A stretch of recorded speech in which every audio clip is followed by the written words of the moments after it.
The Zixathari throne room fell silent as Commander Essa's translator crackled to life with his last words. 300 dignitaries from across the Galactic Council froze mid-gesture, their varied appendages suspended in disbelief. At the center of the obsidian platform, Queen Vex'ala, the eternal sovereign of the Zixathari Empire, breaker of stars, she who knows no mercy, stood perfectly still. Her 4 eyes, usually glowing with cold purple calculation, flickered with something the galaxy had never witnessed before: confusion. "You said that about my butt, Earthling?" The translation matrix struggled with the word, cycling through 17 different interpretations before settling on the crude human term. Essa, standing between 2 crystalline guards twice his height, felt his stomach drop into his boots. Next to him, Dr. Maya Chen, Earth's leading xenobiologist and supposedly the diplomatic brains of their 2-person mission, had her face buried in her hands. I thought it was a compliment in Zixathari culture," Essa stammered, his face turning red beneath his helmet. The cultural database said that commenting on a Zixathari's posterior carapace plating was a sign of respect for their warrior lineage. Maya looked up, her dark eyes wide with horror. "That was Northern Zixathari, you absolute fool. The queen is from the Southern Dynasty. In her culture, that's—" She paused, checking her datapad with trembling fingers. "Oh God, that's either a declaration of war or a marriage proposal depending on inflection." The throne room remained frozen. The queen's crystalline exoskeleton caught the light of 3 suns streaming through the dome above, creating rainbow patterns across her imposing form. Her mandibles, capable of cutting through starship hull plating, quivered slightly. Then something unprecedented happened. A sound emerged from Queen Vex'ala's thorax. Low at first, like the rumble of a distant earthquake. It grew louder, resonating through her chest cavity with a strange, rhythmic quality. Her shoulders began to shake. Her 4 eyes squeezed shut. The queen of the Zixathari Empire was laughing. It started as a deep, alien chortle that evolved into something resembling genuine amusement. The sound was wrong, biologically, historically, culturally wrong. The Zixathari didn't laugh. They didn't express joy. In their 12,000-year recorded history, not a single instance of Zixathari laughter had ever been documented. The council members looked at each other in panic. Several reached for weapons. Others activated emergency beacons. The crystalline guards took a step back from the queen, uncertain whether their sovereign was experiencing some kind of medical emergency. "My butt!" the queen gasped between what could only be described as guffaws. "In 3 centuries of ruling, I've heard threats, proposals, pleas, and prophecies, but never—" She dissolved into more laughter, her massive frame shaking.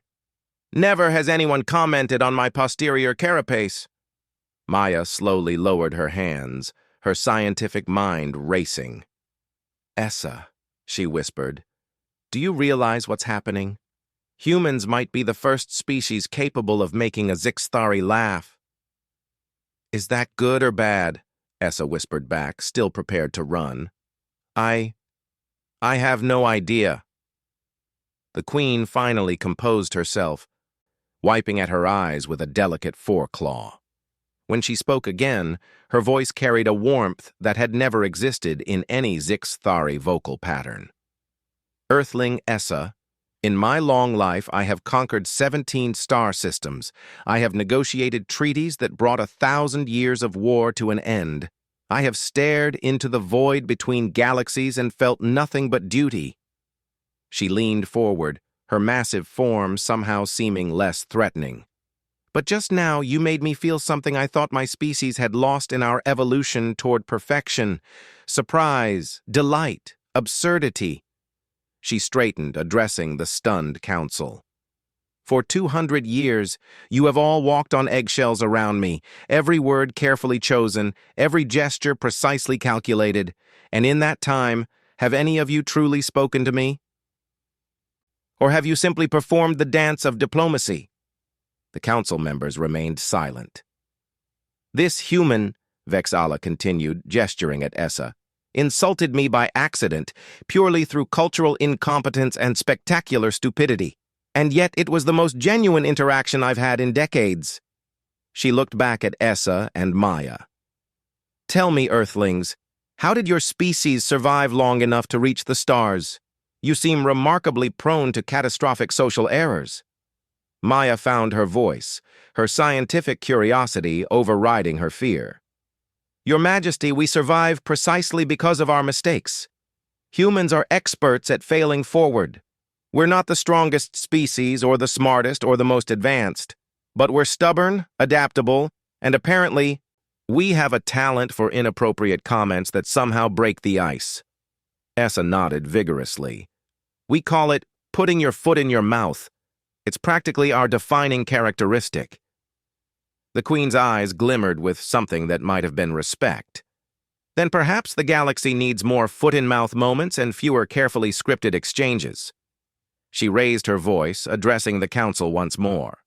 I hereby grant Earth full membership in the Galactic Council, with all rights and privileges, not because they demonstrated superior technology or military might, but because they reminded me that the universe is vast, strange, and occasionally hilarious. As the Council erupted in confused chatter, the Queen leaned down toward Essa.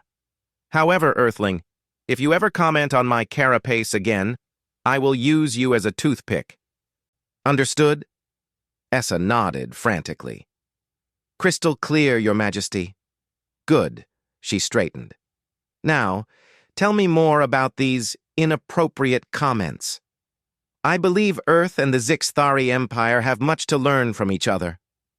As Maya and Essa were led to seats of honor rather than prison cells, Maya elbowed her companion.